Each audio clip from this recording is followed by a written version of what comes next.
नमस्कार सभी को, आप सबका स्वागत है अपने यूट्यूब चैनल मोनिका मैम जी के अकेडमी में। आज हम डिस्कस करेंगे हिंदी के 2022 का पेपर। इसको करेंगे हम आज सोल्व, यानी कि 2022 के अंतर्गत हिंदी का कैसा पेपर आया था और किस किस टॉपिक से कितने क्वेश्चन पूछे गए थे। और हमने 2021 वाला कर लिया है और 2021 में कैसे किस प्रकार के क्वेश्चन पूछे गए, पूरे पेपर को मैं एनालिसिस करके एक अलग सी वीडियो बना दूँगी भी किस टॉपिक से कितने क्वेश्चन पूछे जाते हैं। तो आज का हमारा फर्स्ट क्वेश्चन रहेगा कि निम्नलिखित में से कौन सी बोलने की योग्यता है।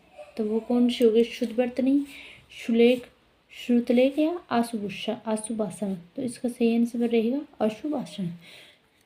फिर नेक्स्ट क्वेश्चन है कि रेडियो अधिगम सामग्री है, इनमें से रेडियो अधिगम सामग्री कैसी है, यानी कि दृश्य सामग्री है या सर्वे दृश्य अधिगम सामग्री है या सर्वे अधिगम सामग्री है या इनमें से सभी। तो इसका सही आंसर रहेगा 3 नंबर है, यानी कि सी ऑप्शन है, सर्वे अधिगम सामग्री। फिर नेक्स्ट क्वेश्चन है कि ध्वनि शब्द एवं वाक्य रचना का ज्ञान देना हिंदी शिक्षण का कौन सा उद्देश्य है। तो कौशलात्मक उद्देश्य है, सृजनात्मक उद्देश्य है या रसात्मक उद्देश्य है या ज्ञानात्मक उद्देश्य है। तो इसका सही, यानी कि पूछा क्या गया है कि ध्वनि शब्द एवं वाक्य रचना का ज्ञान देना हिंदी शिक्षण का कौन सा उद्देश्य है। तो ये कौन सा उद्देश्य हो गया? ज्ञानात्मक उद्देश्य। शिक्षक श्यामपट्ट कॉपी या स्लेट पर अक्षरों को लिख देता है और छात्रों को कहता है कि इन अक्षरों को देखकर उनके नीचे से उसी प्रकार के अक्षर बनाए। तो यह विधि कौन सी होगी? यानी कि पहले क्या है कि एक शिक्षक ने कुछ चीज़ें लिख दी है और बच्चों को क्या है कि उनको देखकर लिखने को कहा गया। तो इसमें से कौन सी विधि है? तो यानी कि पेस्टालॉजी विधि है, अनुकरण विधि है या मोंटेंसरी विधि है या जेक्टोट विधि है। तो इसका सही आंसर क्या रहेगा? अनुकरण विधि रहेगा, क्योंकि बच्चे क्या है कि अनुकरण के माध्यम से ही सीख रहे हैं, क्योंकि पहले अध्यापक ने लिखा है उसका क्या कर रहे हैं? अनुकरण कर रहे हैं।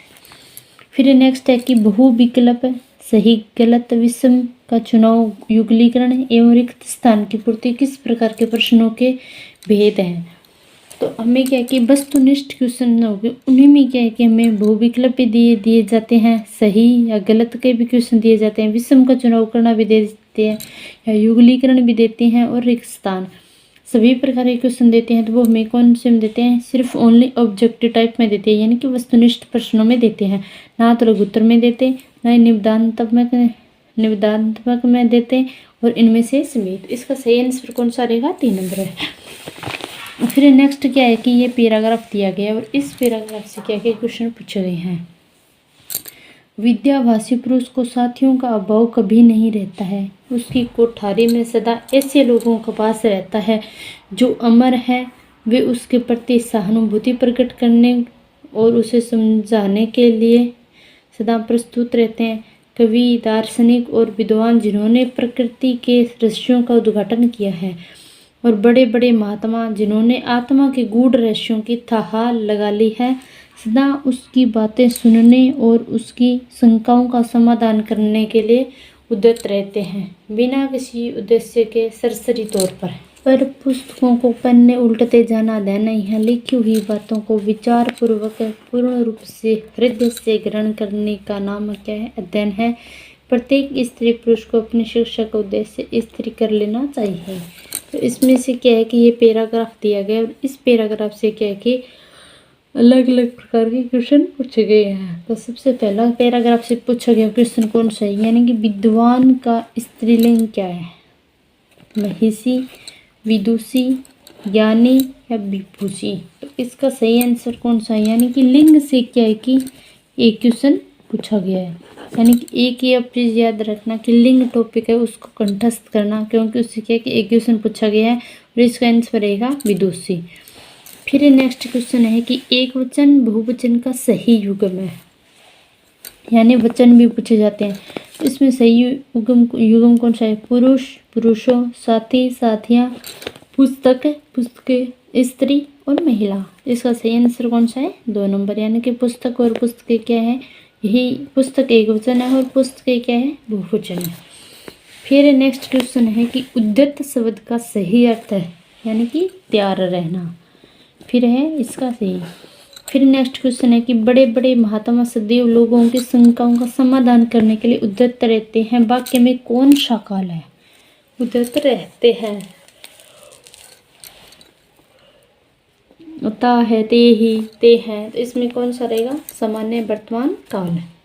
जिस समास में समासिक पदों के दोनों पदों में विशेषण विशेष्य या उपमेय उपमान का संबंध हो वह है। ऐसा कौन सा समास है जिसमें क्या कि विशेषण और विशेष्य या उपमेय या उपमान का संबंध हो? तो वो कौन सा होगा?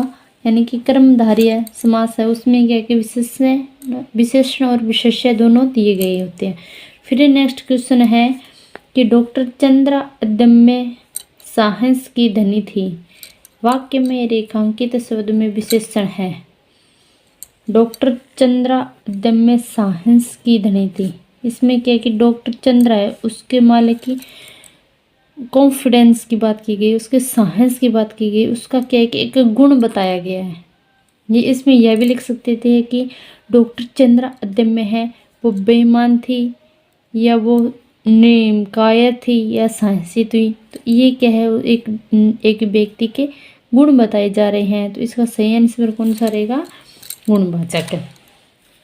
फिर नेक्स्ट क्वेश्चन है कि निम्नलिखित में से उद्धरण के लिए उपयुक्त किया जाने वाला चिन्ह है। उद्धरण के लिए आपको सीधा सा पता है कि ये ऐसा चिन्ह कहीं पर भी दिखे तो वो कौन सा चिन्ह होगा? उद्धरण चिन्ह होगा। फिर नेक्स्ट क्वेश्चन है कि उस शिक्षा शास्त्री का नाम बताइए जिन्होंने कहा था स्कूल एक बाग है और अध्यापक एक माली है और बच्चे क्या है? पौधे के समान है। वो ऐसी कौन सी शिक्षा शास्त्री है? तो वे शिक्षा शास्त्री है प्रोवेल। फिर नेक्स्ट क्वेश्चन है कि राष्ट्रपिता महात्मा गांधी द्वारा प्रवर्तित वैश्विक शिक्षा का एक प्रमुख सिद्धांत है। प्रमुख सिद्धांत कौन सा है? व्यक्तिगत विभिन्नता प्रबल देना, कक्षा के स्थान प्रयोगशाला में शिक्षा देना, मातृभाषा के माध्यम से शिक्षा प्रदान करना। तो इसका सफल और उत्तम जीवन जीने के लिए किए गए आचरणों और प्रयत्नों का नाम ही धर्म है।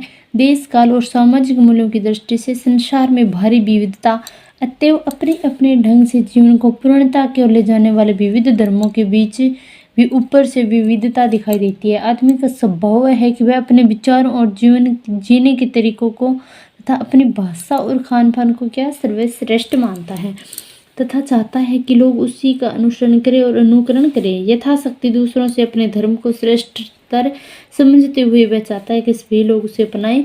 इसके लिए वह क्या कि जोर जबरदस्ती को भी बुरा नहीं समझता है। धर्म के नाम पर होने वाले जातिगत विद्वेष, मारकाट और हिंसा के पीछे मनुष्य ही क्या है? स्वार्थ भावना काम करती है। देश शब्द का पर्यायवाची क्या है? वास्तव, अटवी या सिद्धांत। इसका इसका पर्यायवाची है राष्ट्र। फिर उत्तम शब्द का विलोम शब्द है, तो उत्तम का क्या होगा? अगम, अधम, उच्च या अज्ञ। तो इसका रहेगा अधम। फिर है कि अपने हित के लिए किया गया कार्य वाक्यांश के लिए एक शब्द है, तो क्या है? स्वार्थी। फिर विद्वेष शब्द में उपसर्ग है, इसमें कौन सा उपसर्ग है? तो बी उपसर्ग बताया गया है। फिर यथाशक्ति शब्द में समास का प्रकार कौन सा? यथाशक्ति यानी कि अव्यय शब्द है, तो इसमें क्या होगा? अविभाव समास। फिर नेक्स्ट है कि व्याकरण शिक्षण प्रणाली में किस प्रणाली को विकृत रूप से सुग्गा प्रणाली भी कहते हैं? तो वो कौन सी शिक्षण विधि होगी? तो वो होगी पाठ्य पुस्तक प्रणाली। कौन सी होगी? पाठ्य पुस्तक प्रणाली। फिर है कि नवीन शिक्षण पद्धतियों में प्रोजेक्ट पद्धति के व्यापक प्रयोग का श्रेय किसे इसको है? तो इसमें है कि प्रोजेक्ट पद्धति के प्रतिपादक है वो कौन है? जॉन डेवी और किलपैट्रिक को जाता है। शिक्षकों को बालक की रुचि का सदैव ध्यान रखना चाहिए। जब बालक की रुचि पढ़ने की ओर नहीं हो तो उसे नहीं पढ़ाना चाहिए, इससे उसके विचारों में बाधा पहुंचती है। पाठ पढ़ाने से पूर्व उन्हें पाठ में बालकों की रुचि पैदा करनी चाहिए।